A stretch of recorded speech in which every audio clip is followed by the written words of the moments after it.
Welcome back to Snehaloka YouTube channel. ನಾನಿವತ್ತು ಜೋಳದ ರೊಟ್ಟಿ ರೆಸಿಪಿ ತೋರಿಸ್ತಾ ಇದ್ದೀನಿ. ಈಸಿಯಾಗಿ ಮಾಡ್ಬೋದು.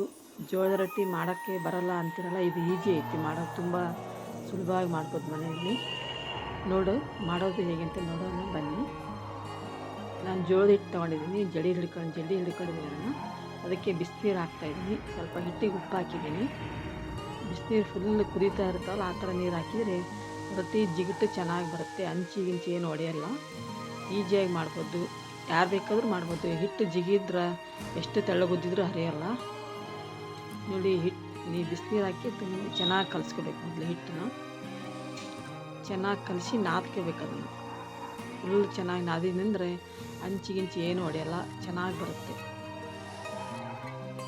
ತುಂಬ ಈಸಿ ಐತಿ. ಚಪಾತಿ ಥರನೇ ಇದನ್ನು ಎಷ್ಟು ತೆಳ್ಳಗುದ್ದಿದ್ರೂ ಹರಿಯಲ್ಲ, ಈ ಥರ ಜಿಗುಟು ಹಾಕಿದೆ ಅಂದರೆ.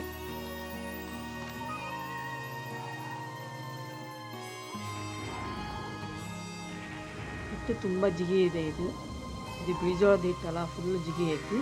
ನಾವು ಎಷ್ಟು ತೆಳ್ಳಗುದ್ದಿದ್ರೂ ಹರಿಯಲ್ಲ. ನಾದದ್ರಾಗೆ ಇರೋದು. ಹಿಟ್ಟನ್ನು ಚೆನ್ನಾಗಿ ನಾದ್ಕೋಬೇಕು. ಚೆನ್ನಾಗಿ ನಾದಿದ್ದಂದರೆ ತುಂಬ ಜಿಗಿ ಇರುತ್ತಲ್ಲ, ಹಿಟ್ಟು ಚೆನ್ನಾಗಿ ಬರ್ತದೆ. ಎಷ್ಟು ತೆಳ್ಳಗುದ್ದಿದ್ರೂ ಹರಿಯಲ್ಲ. ನಾವು ದಿನ ಜಾಸ್ತಿ ರೊಟ್ಟಿನೇ ಮಾಡ್ತೀವಲ್ಲ, ನಮಗೆ ಆಗಲೇ ರೂಢ ಆಗಿಬಿಟ್ಟೈತಿ ಮಾಡಿ ಮಾಡಿ. ಅಷ್ಟೇ ನಮ್ಮ ಮನೆಗಿದ್ದ ಬಡಿತಾ ಇದ್ವಿ. ಇವಾಗ ಬಡಿಯೋದೇ ಬಿಟ್ಬಿಟ್ಟಿವಿ, ರೊಟ್ಟಿ ಬಡಿಯೋದನ್ನ. ಇವಾಗ ನಾನು ಉದ್ತಾ ಇದ್ದೀನಿ, ದಿನ ಬಿಡ್ತೀನಿ. ಬಡಿಯೋಕ್ಕೆ ಬರೋದೇ ಇಲ್ಲ ಇವಾಗ. ಫಸ್ಟಿಗಾದ್ರೆ ಎಷ್ಟು ರೊಟ್ಟಿ ಬಡಿತಿದ್ದೆ ನಾನು, ಇವಾಗ ಬಡಿಯೋಕ್ಕೆ ಬರೋಲ್ಲ. ನಾನೇ ಇವಾಗ ಉದ್ದೋದು ಕಲ್ತಿದ್ದೀನಲ್ಲ, ಬಿಡ್ತೀನಿ. ಎಷ್ಟು ತೆಳಗುದ್ದಿದ್ರೆ ಹರಿಯೋದೇ ಇಲ್ಲ.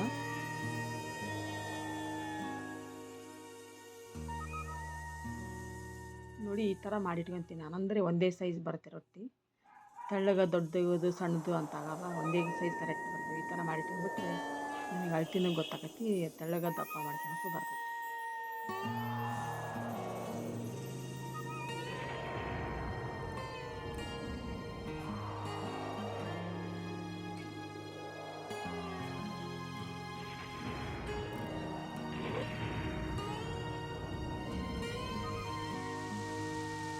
ಮತ್ತೊಂದ್ಸಲ ಈ ಥರ ನಾದ್ಕೋಬೇಕು.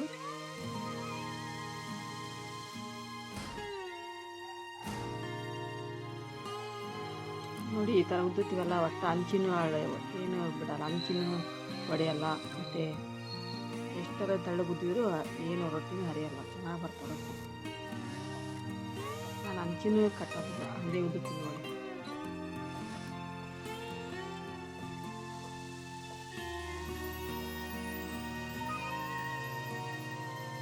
ನೀರು ಚೆನ್ನಾಗಿ ಕಾಸಿ ಹಾಕಿದ್ರೆ ತುಂಬ ಜಿಗಿ ಇರ್ತದೆ, ಹಿಟ್ಟು ಚೆನ್ನಾಗಿ ಬರ್ತದೆ.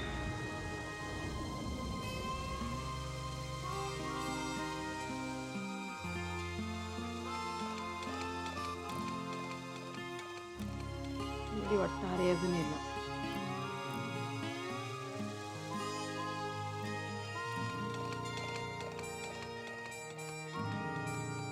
ಮೊದಲು ನಾವು ಜಿಗಿಟ್ ಹಾಕಿರೋದ್ರಲ್ಲಿ ಮತ್ತು ಹಿಟ್ಟು ಹಾಕಿರೋದ್ರಾಗ ಇರುತ್ತೆ ಅಷ್ಟೇ. ಎರಡು ಚೆನ್ನಾಗಿ ಆಗಿಬಿಟ್ರೆ ರೊಟ್ಟಿ ಎಷ್ಟು ತೆಳ್ಳಗುದ್ದಿರೋ ಹರಿಯಲ್ಲ, ಎಷ್ಟರ ತೆಳ್ಳಗೆ ಉದ್ಕೋಬೋದು ನಾವು.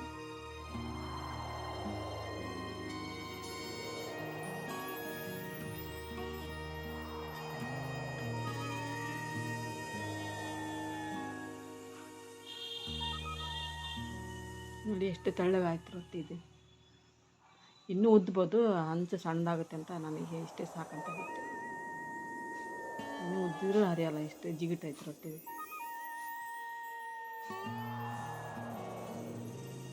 ನೋಡಿ, ಎಷ್ಟು ತೆಳ್ಳಗಾಗುತ್ತೆ. ಇನ್ನೂ ತೆಳ್ಳಗಾಗುತ್ತೆ ಉದ್ದಿದ್ರೆ, ಹಾಕೋಕ್ಕೆ ಸರಿಯಾಗಲ್ಲ ಅಂತ ಸಣ್ಣ ಮಾಡೋದು ಅಷ್ಟೇ.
ಫ್ರೆಂಡ್ಸ್, ಈಸಿಯಾಗಿ ಇಷ್ಟು ದೊಡ್ಡದು ಮಾಡ್ಬೋದು ರೊಟ್ಟಿ. ಒಂದ್ಸಲ ಟ್ರೈ ಮಾಡಿ ನೋಡಿ ನೀವು. ತುಂಬ ಈಸಿ ಐತಿ. ಜೋಳದ ರೊಟ್ಟಿ ಮಾಡೋದೇನು ಕಷ್ಟ ಇಲ್ಲ. ಅದು ಚಪಾತಿ ಥರನೇ ಇಷ್ಟೇ ಉದ್ಬಿಟ್ರೆ ಆಯಿತು. ಹಿಟ್ಟು ಚೆನ್ನಾಗಿ ನಾದ್ಕೊಂಡ್ರಿ, ನಾದ್ಕೊಂಡ್ರಲ್ಲೇ ಇರೋದು.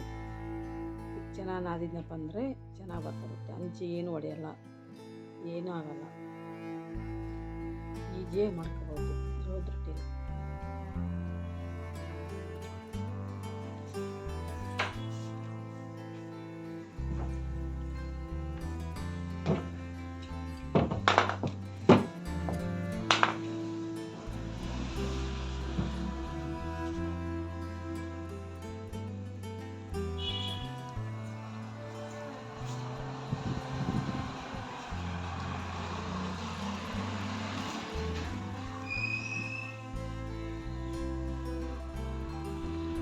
ನೋಡಿ ಎಷ್ಟು ತೆಳ್ಳಗಾಗುತ್ತೆ. ಇನ್ನೂ ತೆಳ್ಳಗೆ ಉದ್ಬೋದು.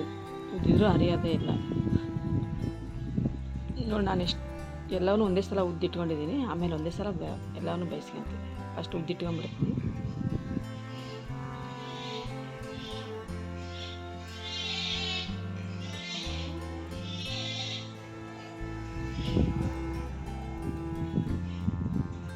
ಯಾರೆಲ್ಲ ನಮ್ಮ ವಿಡಿಯೋ ನೋಡ್ತಾ ಇದ್ದೀರಿ, ಸಬ್ಸ್ಕ್ರೈಬ್ ಮಾಡಿ, ಸಪೋರ್ಟ್ ಮಾಡಿ, ಶೇರ್ ಮಾಡಿ, ಲೈಕ್ ಮಾಡಿ. Thanks for watching.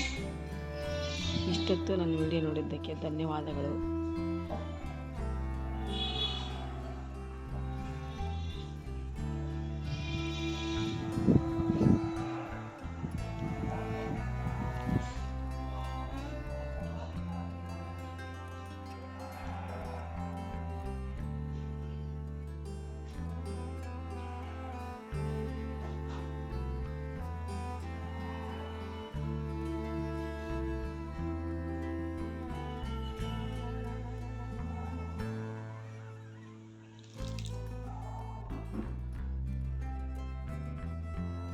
ಒಂದು ಬಟ್ಟೆ ತಗೊಂಡು ಈ ಥರ ಒತ್ತಿರಿ, ಉಬ್ಬುತ್ತ ಫುಲ್ಲು.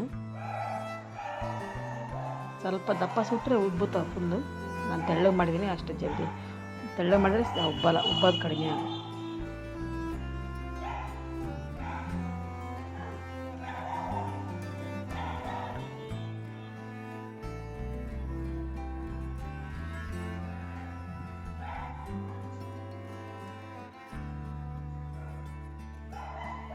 ಒಲೆ ಮೇಲೆ ಅದು ಚೆನ್ನಾಗಾಗುತ್ತೆ ಫ್ರೆಂಡ್ಸ್. ಒಲೆ ಮೇಲಾರ ಫುಲ್ ಹಂಚೆಲ್ಲ ಜಳ ಆಗುತ್ತೆ. ಇದಾದ್ರೆ ಸ್ವಲ್ಪ ಮಧ್ಯಕ್ಕಷ್ಟೇ ಸ್ವಲ್ಪ ಜಾಸ್ತಿ ಜಳ ಬರ್ತೈತಿ. ಸೈಡ್ಗೆಲ್ಲ ಒಂದು ಸಲ ಬೇಯೋದಲ್ಲ ಸರಿಗೆ.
ನೋಡಿ ಫ್ರೆಂಡ್ಸ್, ಈಸಿಯಾಗಿ ಮಾಡ್ಕೋಬೋದು ರೊಟ್ಟಿನ. ರೊಟ್ಟಿ ಮಾಡೋದೇನು ಕಷ್ಟನೇ ಇಲ್ಲ.